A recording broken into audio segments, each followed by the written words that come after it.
ধরুন আপনি রাস্তা দিয়ে কোথাও যাচ্ছেন গাড়ি নিয়ে, হঠাৎ করে পুলিশ বা ট্রাফিক পুলিশ আপনাকে দাঁড় করিয়ে আপনার গাড়ির চাবি খুলে নিল। খুলে নেওয়ার পরে আপনার গাড়ির চাকা থেকে হাওয়া বের করে দিল। এটা কি সম্পূর্ণভাবে আইনি না বেআইনি? চলুন আমরা বুঝে নেব এখানে মোটর ভেহিকেল অ্যাক্ট অনুযায়ী কি কি প্রসিডিওর দেওয়া আছে এই ঘটনার ক্ষেত্রে। এখানে মোটর ভেহিকেল অ্যাক্ট 1988 বা 2019 এর কোথাও ট্রাফিক পুলিশকে চলন্ত গাড়ি থেকে জোর করে চাবি খুলে নেওয়া বা টায়ারের হাওয়া বের করে দেওয়ার মতো ক্ষমতা দেওয়া হয়নি। কেন এটি সম্পূর্ণভাবে বেআইনি? কেড়ে নেওয়া, চাবি কেড়ে নেওয়াকে এক প্রকার জোর জুলুম এবং পুলিশের ক্ষমতার অপব্যবহার হিসেবে ধরা হয়। এটি পুলিশের স্ট্যান্ডার্ড অপারেটিং প্রসিজার, যেমন এসওপির সম্পূর্ণ পরিপন্থী। কোনো পুলিশ কর্মী এমনটা করলে আপনি ঊর্ধ্বতন কর্তৃপক্ষ যেমন ট্রাফিকের ডিসিপি বা এসপির কাছে অভিযোগ জানাতে পারেন।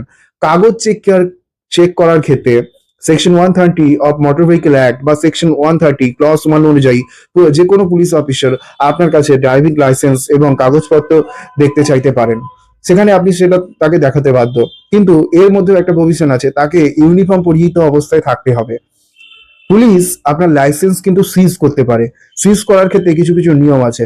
আপনি যদি মদ অবস্থায় গাড়ি চালান বা বিপজ্জনকভাবে গাড়ি চালান এবং আপনার লাইসেন্স যদি ভুয়ো সন্দেহ হয় পুলিশের, সেই ক্ষেত্রে আপনার লাইসেন্স পুলিশ সিজ করতে পারে। সেই সিজ করার পর পুলিশ আপনাকে একটি অ্যাকনলেজমেন্ট রসিদ দেবে। চালান কাটার ক্ষমতা কার আছে? অথরিটি টু ইস্যু চালান। রাস্তায় দায়িত্বরত সব পুলিশের চালান কাটার ক্ষমতা থাকে না। সাব ইন্সপেক্টর বা তার উপরের র্যাঙ্ক, সাধারণত কনস্টেবলের ওপরের র্যাঙ্কের অফিসার যেমন এএসআই বা এসআই বা ইন্সপেক্টরের কাছে চালান বুক বা ই চালান মেশিন থাকে। কনস্টেবলের এখানে ভূমিকা হচ্ছে, একজন ট্রাফিক কনস্টেবল শুধু গাড়িটি আটকাতে পারে এবং তার অফিসারের কাছে আপনাকে নিয়ে যেতে পারে। কনস্টেবল নিজে কিন্তু কোনো ফাইন বা জরিমানা আদায় করতে পারবে না। ভিডিও রেকর্ডিং করার ক্ষেত্রে অধিকার, আপনি অনেকেই ভিডিও রেকর্ডিং করতে চান যখন পুলিশ তাদেরকে ধরে। এখানে কিন্তু আপনি সম্পূর্ণভাবে ভিডিও রেকর্ডিং করতে পারেন।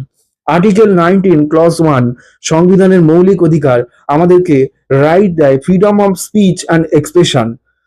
রাস্তা একটি পাবলিক প্লেস। ট্রাফিক পুলিশ একজন পাবলিক সার্ভেন্ট। তারা যখন ডিউটি করছেন নিজের আইনি সুরক্ষার স্বার্থে সেই ঘটনার ভিডিও করা কোনোভাবেই বেআইনি এখানে নয়। এখানে কোনোভাবেই অফিসিয়াল সিক্রেট অ্যাক্ট এইসব অ্যাক্ট প্রযোজ্য হয় না। এর শর্ত হলো ভিডিও করার সময় আপনি যেন পুলিশের আইনি কাজে কোনো রকম শারীরিক বাধা সৃষ্টি না করেন। আমরা অনেকেই আসল কাগজ সাথে নিয়ে ঘুরি না। ট্রাফিক পুলিশ অনেক সময় ডিজিটাল কাগজ মানতে চায় না।